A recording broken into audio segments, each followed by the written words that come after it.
Дами и господа, започнува програмата Гласот на народот со Слободан Томич. Интеракција 100%. Кажете си се што ви лежи на срцето и тежи на душата. Тука сме да ви помогнеме.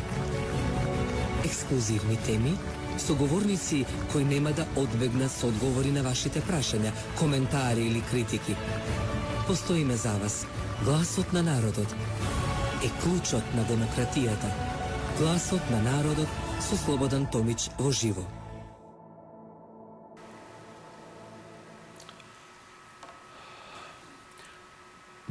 Добар ден, сакам да ја почнам емисијата со еден класичен поздрав. Другари и другарки, браќа и сестри, дами и господа. Далеко од овие поздрави, бидејќи се уште сме во едно сосема поинакво време на живење, кај што не владе законот на свеста, на разумот, а пред се законот на Бога. Третото го спомнав, бидејќи тоа е априори, оти навистина Господ и самиот се чуди по кој пат што е тоа што се случува в државата. Илјадници животи изгаснуваат секоја година на основна загаденост. Бевме и се уште до одамна некоја недела, не бере држава од Индија или Пакистан, град од Индија и Пакистан, каде што бевме на челна позиција, најзагаден град во светот, четврти во Европа. Дали некој бил да поен или се гордеат или се садомазохисти, кога умираат луѓе 4000, ве молам, 4000. Мене и еден човек е бесконечно.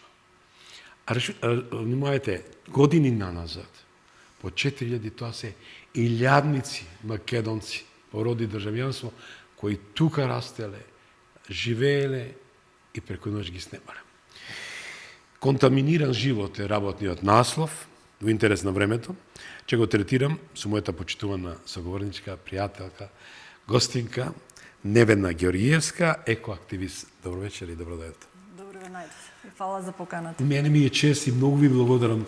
Ве земав од состанок и ми излеговте во предвид да учествуваме во ова емисија, која рековме, ја посветивме за загаденоста, која е живот коси, каде е свеста на разумот, кој поднаслов во секој случај. Имајќи факт, кој фокус, што реков дека Скопје е еден најзагадените градови во светот, реков, владите и локалните власти во изминатите години не презема ништо, дека таа бројка од 4000 луѓе, македонски државјани, замина од овој свет. Зошто? Кој профитира? Само уште да најдам на разбирање. Реков и си дадов збор. Политичкиот амбиент кој доби од вас 600.000 гласа, се уште не дека е млада неваста, те е 6 месеци, не може нешто се направи, што некој со децени тоа го уништи. Но се труди нешто да направи, да очекуваме тоа во наредниот период, и така и тие ќе бидат, тие се под окуларот и филтерот и на нас од Гласот на народот. Госпоđo Георгиевска, зошто? Кој профитира? Дали народот свесно се труе? Не знам колку свесно се труе, затоа зашто мислам дека многу од нив не се ни свесни за проблемов. Дел од нив може се свесни, едноставно идат на таа карта дека проблемот не се решава преку ноќ. И тоа е некој вид изговор да не идеме со наков интензитет колку што треба, за да имаме одредени подобрувања кои би биле видливи, да речеме, за година, 2, 3, да се движиме во добра насока. Значи, кај нас се прават одредени, да речеме, процеси, насоки, меѓутоа, сето тоа е минорно, малку, колку да се рече нешто се прави и резултатите, ние како што правивме анализа, има подобрување во однос на намалувањето на загадувањето, меѓутоа, се уште е многу големо и се уште сме многу далеко од тие посакувани вредности. А исто да спомнам дека и Европската унија ги намалија границите. Значи имаме рок уште неколку години да дојдеме до граници кои се многу помали од оние што се сега, што ги имаме како гранични вредности, под кои може да се смета дека имаме квалитетен чист воздух. Значи, ние не успеваме ни оние што се сега поставени граници, да имаме повеќе денови со чист воздух, буквално дали само две места кај што имало мерна станица во текот на годината имаат по неколку дена што се чист воздух во според тие критериуми. Колку се точни тие критериуми? Се земаат вредностите од државните мерни станици, се со оглед на тоа што голем дел од нив и одреден дел од годините, периоди, например, у Битол имало поголеми периоди каде што не работеле мерните станици, тоа е значи заради недостаток на некои делови. Свесно или несвесно? Со оглед на тоа што, да речеме, ние исто реагираме секогаш кога се планира буџетот. Многу малку средства се издвојуваат во буџетите за животна средина и посебно и за аерозагадувањето. Значи, секогаш треба да имаме доволно средства за да може да реагираме, да имаме резервни делови, инспектори на терен, возила кога можат да реагираат, за да може да се спречат овие работи. Не се вложува во тоа, значи и во ресурси и во капацитети, така да сето тоа она што ни се случува сега, може да се каже и до негде е свесно, затоа зашто не ги преземаме потребните мерки. Да. Обично во светот, каде што сум гостувал како новинар и како известувач на конференции од едно глобално ниво, главните теми знаете кои се? Борба против корупција, здравство и environment. Значи, корупцијата, здравството и животната средина. Таму нема некоја друга споровозна тема. Овдека обратно. Меѓусебни пропукувања, вадење очи, джигери, јадење и така натаму. На што се слуди? Затоа реков вториот наслов е загаденоста која живот коси, каде е свестен и разумот. Каде е свестен и разумот? Не таму каде што треба изгледа. На правите места. Последниве години и народот е свесен и многу повеќе реагира во однос на загадувањето. Да речеме, отколку пред 10 години, веќе сите сме свесни што значи за здравјето токсичниот воздух. Веќе луѓето ги фаќа паника кога ќе видат колку е загадено, значи бараат мерки, бараат реакција, меѓутоа ќе се излезе со некои мерки, со некој наратив дека не се решава проблемот преку ноќ, дека ќе, последното беше дека има владата програма и во ред, мислам тоа што има програма, ние разговаравме и во однос на тоа што имавме забелешки дека не се одвоени средства, меѓутоа кажаа дека тие средства ќе бидат од други програми, постанува да видиме како ќе ги реализираат. Ни кажа исто дека ќе бидат имаат точна програма со подчекори што како ќе биде, и тоа што го барав мисто дека кога имаат такви програми, значи мора да се стави точно што очекуваме за одреден временски период. Да. Кои се квантитативните мерила врз основа на тоа што ќе се утврди дали се движиме во добра насока или треба нешто да коригираме. Така да останува период, меѓутоа сега денеска е веќе убаво време, доаѓа пролет, луѓево и тие што треба да работат некако темава се запоставува и пролет и летниве месеци, иако и летно време има загадувања. Што тоа што е од ден за ден, од за утре се живе, од ден за утре. Заборава дека сепат зад завесата на тој црнчад. Значи, дем не е смртта. Некојаш збориме со пријатели како може да не се нервираат за некои работи. Едноставно луѓето се заштитуваат, може така, живеат у некој балон, дека тоа е далеку, дека едноставно не сакат ни да слушнат дека не ги погоди некоја лична трагедија. Дури тогаш почнуваат да бидат свесни каква храна јадеме, што дишиме, како да се заштитиме, колку да се трудиме да се заштитиме во однос на воздухов, со прочистувачи дома да седиме, пак не може да се изолираме од она излагање надвор и дишење на тој воздух, колку и да ставаме маски. Друга работа е, децата ни се во школа, немаат сите прочистувачи. Храната што ја јадеме исто така, колку е контролирано од кои подрачи, тие подрачи како се загадени. Значи, не е само воздухот, ние имаме и загадена почва. Имаме 16 црни точки, така наречени, што треба да се санираат. Меѓутоа, со годиниве на некои се работи, на некои почнате процесот, па застанат, барав мисто од Министерството, мислам тоа беше веќе минатата влада, да ги постават на веб страната сите овие процеси до кај се и која е динамиката со кој се одвиваат за чистење на тие 16 еколошки жаришта. Значи има кај Лојане рудник кај што е у близина на кои се школа. главните загадувачи? Индустријата, грејењето и собрањето. Значи ние според податоците кои ги имаме, и можеме да ги детектираме, зашто да не? Според податоците, значи ние се водиме од тие што постојат студии, што ни се достапни, различно е во зимските периоди, покажува, да речеме, за Скопје и за некои поголеми градови, дека тоа се загревањето сега на домовите, меѓутоа може да има и некои индустрии и други капацитети што се греат на биомаса. Тоа е, да речем, во летниот период, па сообраќајот исто така има висока процент во загадувањето. Индустријата има и зимно и летно време. Потоа исто летно време загадување има и од урбанизмот, од онаа прашина што при градење што се распространува и со тоа се зголемува концентрација на PM частичките. Така да во тоа дека само еден извор имаме на загадување и дека ние сега кој ќе го откриеме ќе се спасиме, не треба да се лажеме. Ние имаме повеќе извори.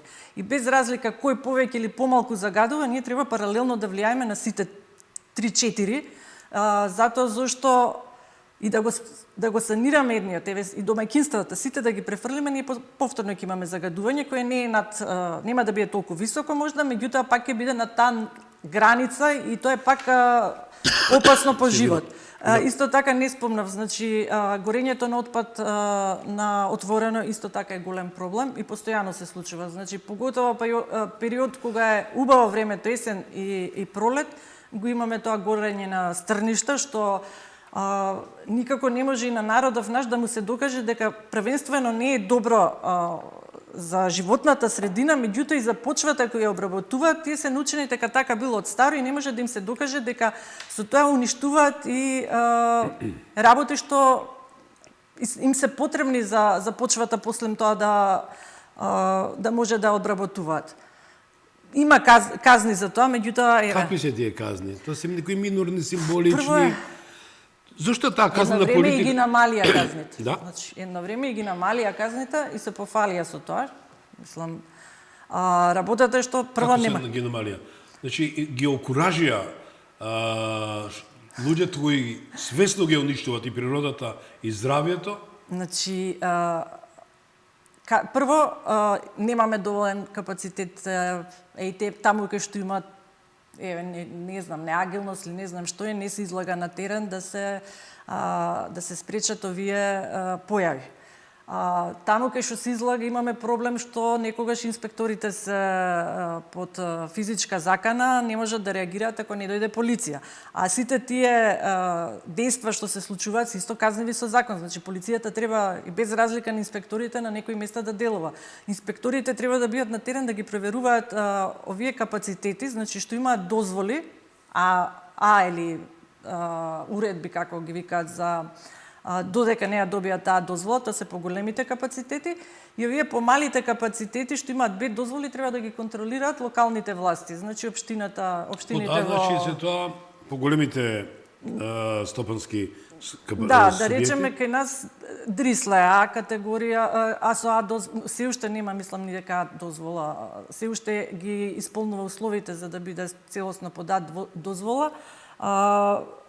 Малите капацитети што се исто законски што имаат добиено, на некој начин ги контролираат во насока на тоа ќе проверат дали имаат документи, има и правилник како да одредат дали загадуваат или не, меѓутоа кој ќе има вакви некои, да речеме, притисок од народот, ќе излезат на терен, ќе речат направивме и толку водневни инспекции, кај дел најдовме пропусти, им дадовме рок, должни се инспекторите да им дадат рок во кој можат да се договорат и кога се случува казна, значи должни се да се, како се вика тоа, да се договорат, па после се иде на суд. Па од кој ќе дојде, ако дојде на суд, мислам и тоа е пак казната за големи загадувачи, таа казна е минорна.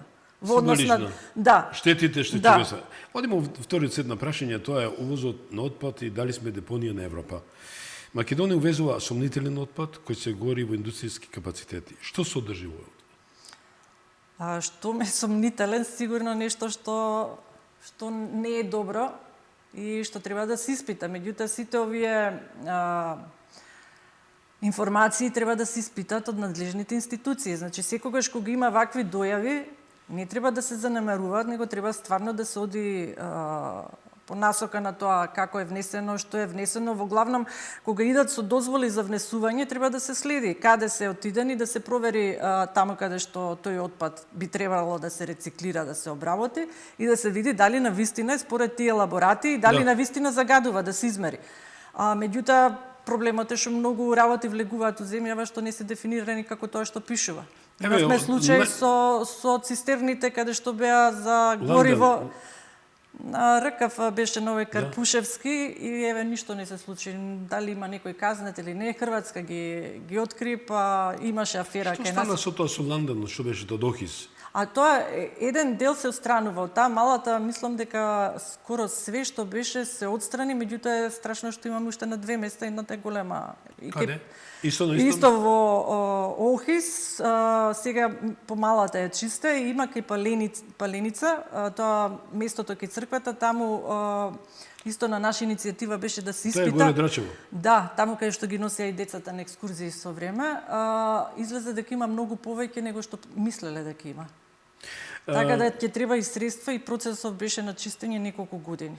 Мислам неколку години од кога почна, а подготовките трае исто уште многу години, значи јадеме овоше зеленчукот, тој дел на Скопје. да, не знаеме, не мислиме знаеме дека каква ако е. јадеме зеленчук и овеше Дека сме здрави. сме здрави, а во суштина пак внесуваме. Дали ова е причината што луѓето се почесто добиваат малигни заболувања? Во тие проценти на смртност, значи се израчунати токму овие фактори што загадувањето, значи тие частичките во себе содржат од она што е испитано најканцерогени субстанции и сите тие влијаат врз здравјето на луѓето. Докажано е некои од тие како влијаат, меѓутоа и самата големина на частичките, конкретно помалите 2.5 што се мерат кај нас, има и 0,1 што се мерат. Значи, тие се можат да влезат дури во клетките преку крвните садови и директно го загрозуваат животот и здравјето на луѓето. Значи, уште една работа спомнам, ние мериме неколку загадувачки материи, мислам овие честички, полутанти, ПМ, П2, озон, сулфур на некои мерни станици, некои сите не ги имаме сите, меѓутоа не се мерат многу работи како тие што се, она што го сеќаме дека мириса, а станиците покажуваат дека нема загадување. Како е можно тоа?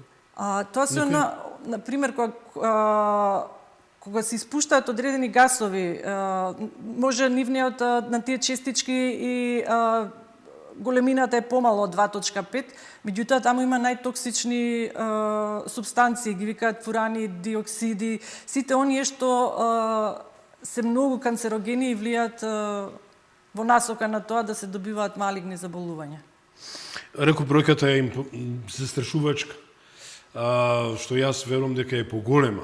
4000 души да годишно заминат. Тоа е навистина. Тоа е само смртни случаи. Каде се болестите поврзани? Некои од тие смртни случаи се поврзани со болести.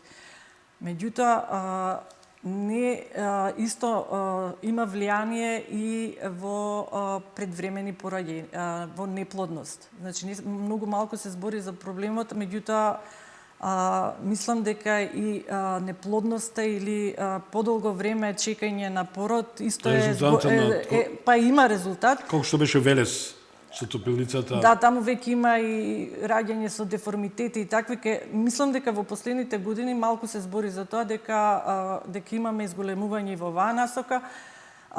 Потоа децата, тоа е податок што го кажале и доктори, децата во Скопје имаат помал капацитет на белодробните крила. Значи ние фактички уште уште од најрано детство и оние неродените ги казнуваме со тоа што сме одлучиле да живееме тука. Но што се получи овој садомазохизам, едноставно, како да го наречам, да немате чувство кон собственото дете, кон пациентот?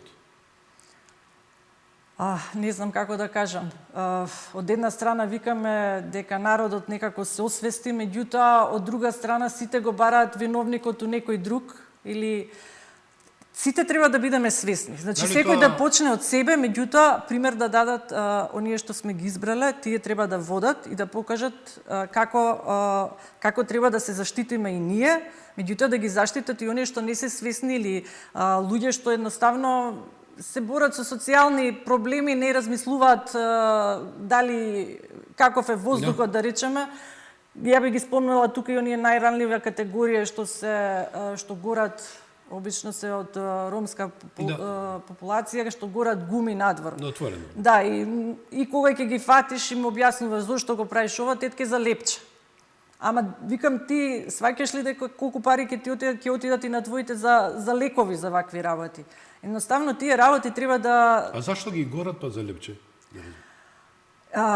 Затоа зашто многу поевтино им поисплатливо е да земат да изгорат и да однесат бакарна жица, отколку не знам колку килограми треба да соберат пластика, а тоа што собираат пластиката е многу корисна работа. Мислам, прават една работа што ние како држава не ја цениме, место некако да ги ставиме во системот. Како со бакарните жици А со бакарните жици јас сметам дека треба тоа отпадите кои ги откупуваат да бидат казнети. Значи зашто оставаат свесно ги ставаат во опасност? Ги оставаат да некој друг да се труе да им го донесат готов, на некој начин готов производ, кога тие можат да обезбедат и машини каде што тоа ќе се издроби имаше луѓе кои откупува шахти, верувате ли, почитувани шахти. Ама се забрани со закони, тогаш прекинува. Од гусо, што е? Да.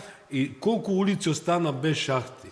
Значи, опасност на луѓето настрадале, почина, само ради такви медиокритети, баш токму така ќе ги наречам, кои отворија фантом отпади и така натаму, нема казненост.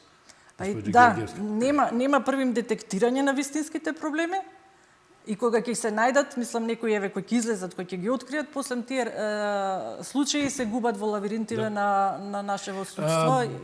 Вие сте една од големите поборници и активисти кои навистина не важите само екс моменте, значи во континуитет. Се сеќам гласноговорници силни, бевте и во времето кога тој талентираниот градоначалник што растори све живо и диво, народна забелешка Петар Шлегов, кој видов дека сведоци сме што запна и по тоа белодробно крило што го имаме белодробие во Скопје, тоа е водно за гасоводот. До каде работат? Има ли некоја финале обвинување за сето она што го стори, ја уништи најубавиот дел единственото белодробие, да речам, на Скопје, на Македонија се збор водно? Значи, огромни површини на дрва се исекоа, ние се уште немаме гасовод, не знам колку више години помина од тогаш.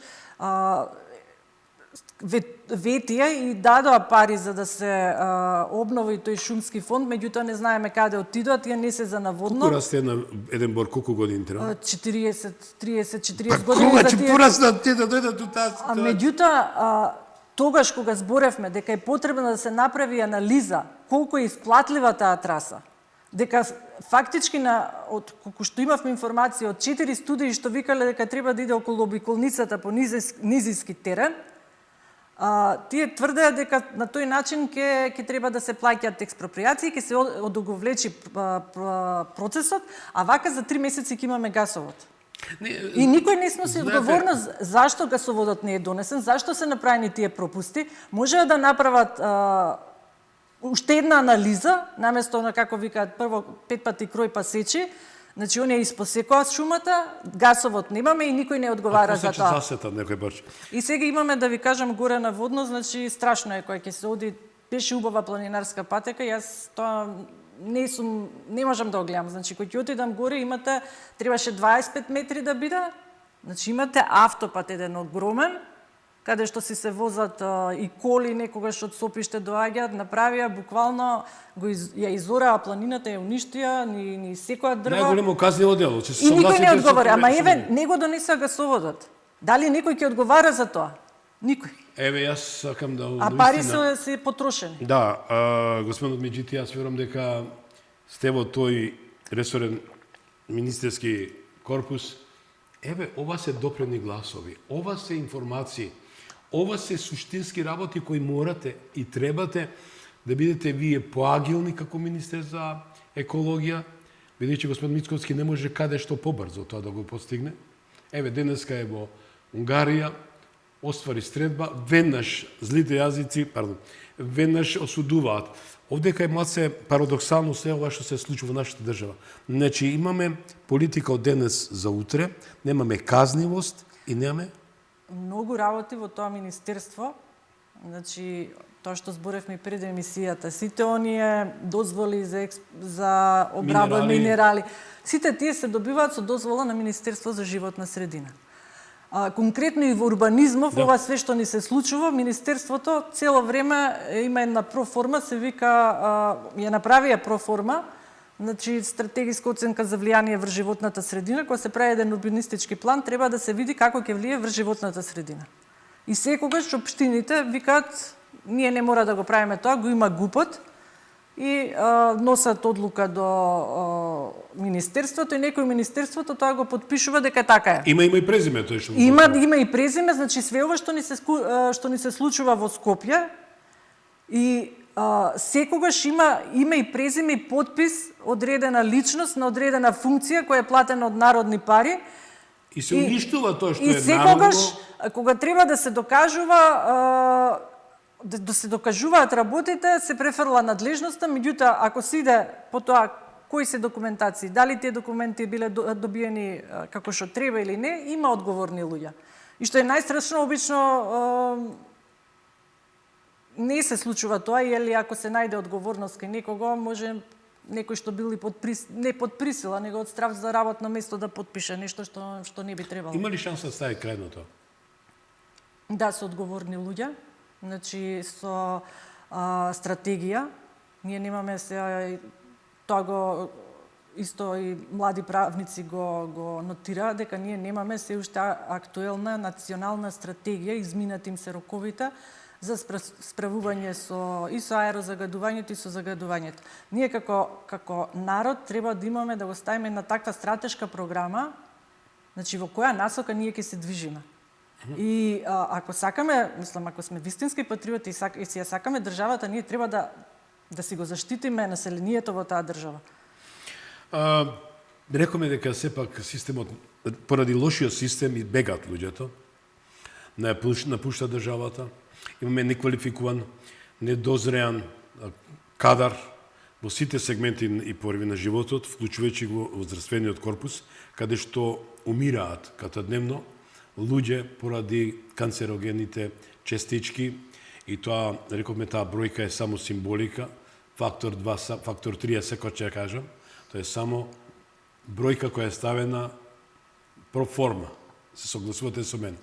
А од друга ситуација видовме дека нема грижа кај здравствениот потенцијал во кој не ги помагаат, не ги спасуваат тие луѓе. Еве слушавме со онкологија, стигна вчера, јас ја најавив и ја имав информација пред 10 дена од Словенија. Значи, дојде информација што е тоа што се случи на онкологија. Видовте дека у Хром, населба Хром, па да, некој изводи на една скопска телевизија, дури во една населба Хром, прават прегледи на повторно болни од онкологија, од онколошки болести. Значи, докаде граничи неразумот на овие луѓе, имајќи факта и да рекоме дека збориме на нездрава средина, загадена, резултира со канцер. Докаде, госпоđo Невена, имате и многу силно име и презиме кое кореспондира се на македонска народен херој Невена Георгиева Дујна. Дали ви е нешто родни? Не. Меѓутоа, сепак се борите за македонската вистина, македонската кауза. Значи, што сум тука во земјава, првенствено се борам, така и почна активизмот за здравјето на моите деца. И за сите оние други деца нормално не можете да бидете имуни на се она што се случува со околината и некако така се насочуваш на еден проблем, после ми излегува сето тоа поврзано.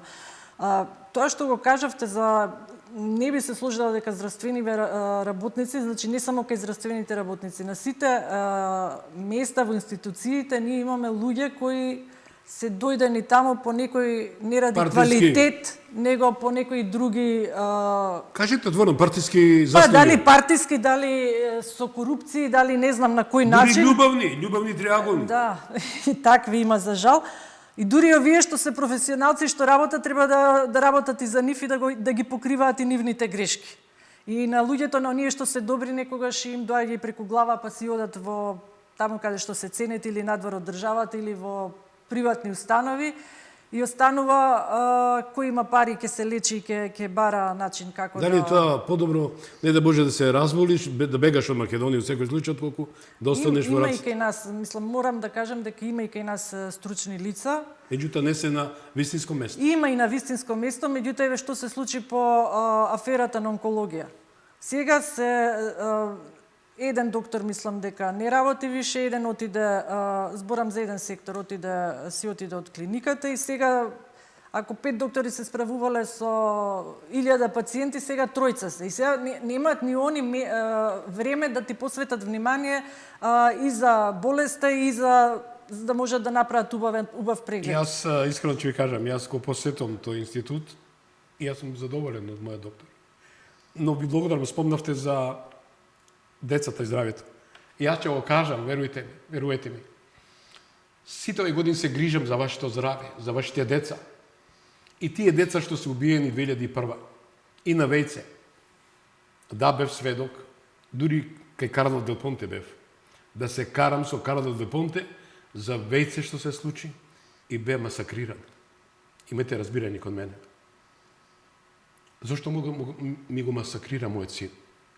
Токму спомна госпоѓата, има политички аспект.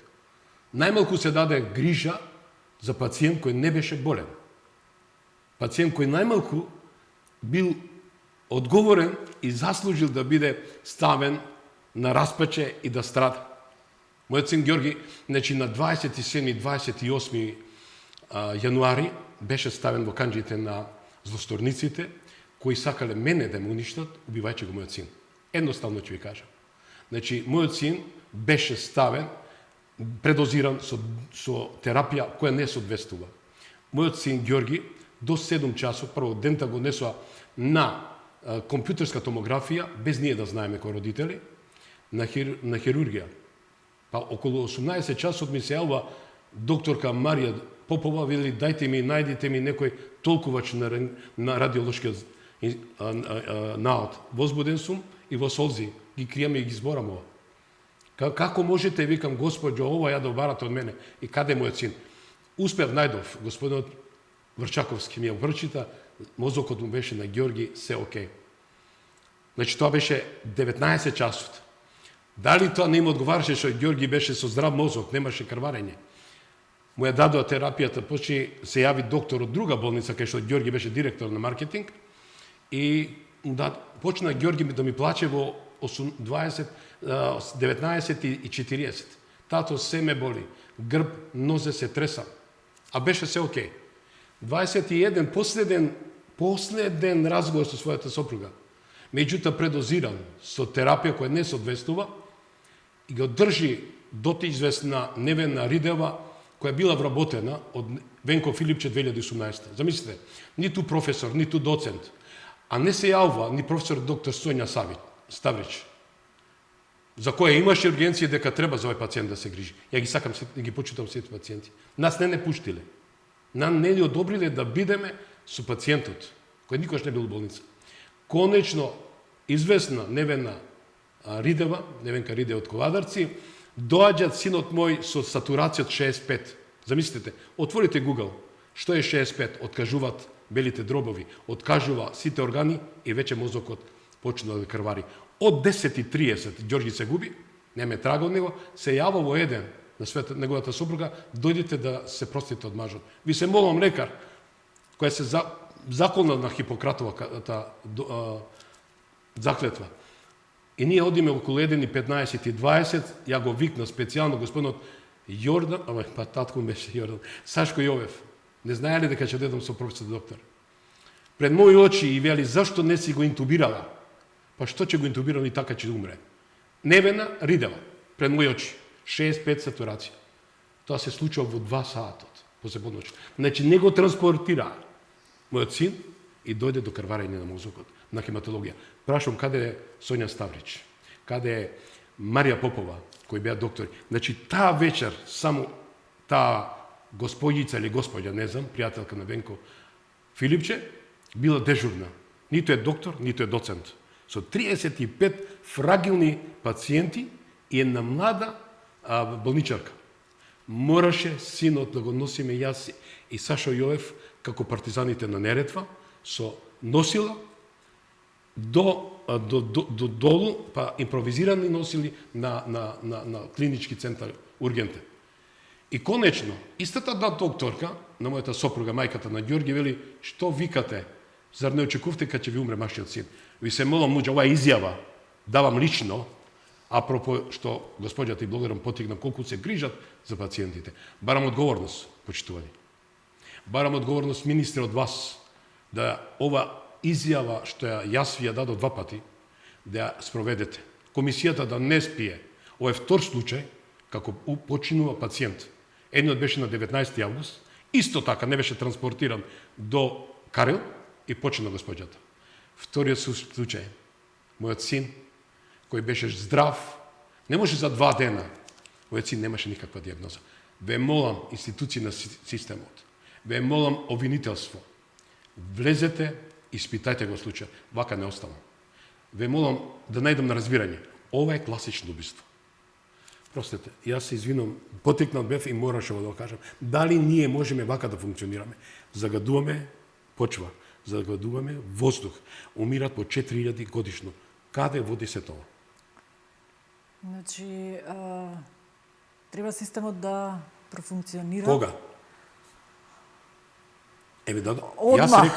јас реков Значи, дека на немаме време за господинот чекање, Мицкоски треба му дадов бланко поддршка и се уште ќе го поддржам, имајќи вак дека човекот е опкружен со ѓаволи, со еден збор, простите. Нема луѓе. Тешко е да се, предпоставам, тешко е да се најдеш во такви ситуации, меѓутоа треба да знаат они што се случувало, знаат во каква ситуација дојдоа и треба да се реагира, што поскоро, затоа зашто ние Кога рековте кога? Значи немаме ние време за чекање. Немаме време за чекаме сега да се прават планови, па ако не дадат резултат. Еве 7 пута 4000, така, тоа се 28.000 луѓе изумреа во времето со СДСМ ДОИ. Да не речем порано. 28.000 луѓе, тоа еден град, исчезна. И нема казнена одговорност. И натаму убиваат луѓе. Искрено и претходно не беше ништо не велам дека се цвечиња, меѓутоа и другите има да одговарат. Еве сега другава власт, нека најде начин, нека ги казни сите што не работеле тоа што требале. Исто јас ги повикувам. Јас ја повикам ова власт веднаш да стапи со сите инструменти што им ги дава системот. Еве почнувавме, го спомнавте водно. Тим конкретен случај. Еве водно, јас намерно го спомна водно. Еве јас се прашувам, не гледам што се случи со оној отпадот што се најде во Ѓорче од топени акумулатори. Што е опасно и тоа што е. Значи у Карпош сите го сеќавме тој мирис. Па е у Порто Вајеш живеам. Никош не можев да отворам прозор. Блиску сме, да, така да има многу случаи, не многу, малку во однос на тоа што се случува, што излегле пред јавноста и не им посакам на гледачите да одат во Институтот за онкологија. Тоа е тешко, верувајте ми. Знам. Тоа е хорор, ја ви кажам, јас одам. Еве задутре одам на контрола. Меѓутоа, апропо се ова што зборам, ова не се поднесува повеќе.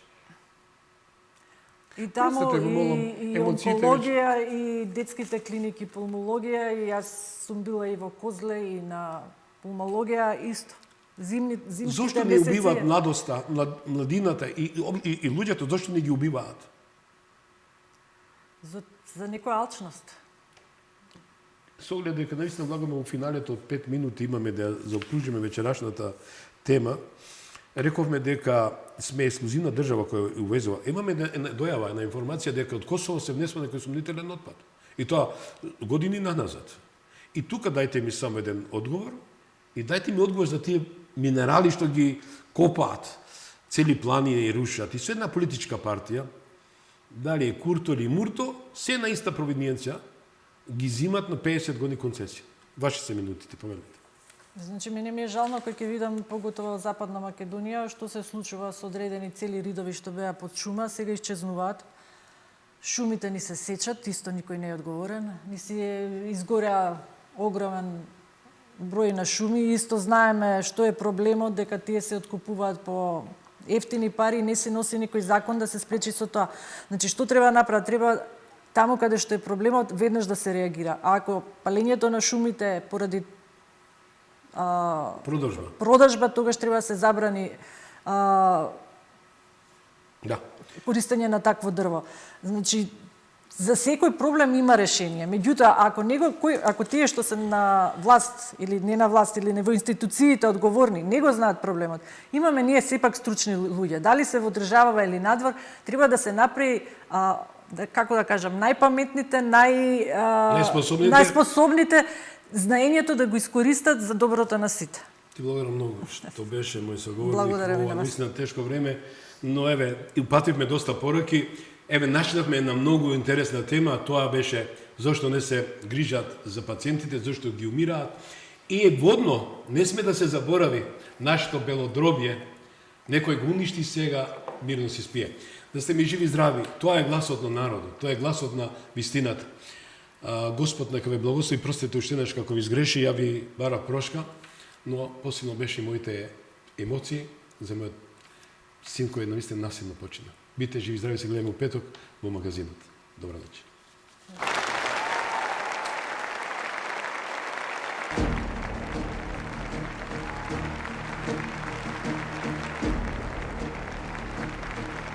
Ви благодариме што бевте дел од гласот на народот со Слободан Томич. Ве очекуваме утре, во исто време, на Вистинска телевизија.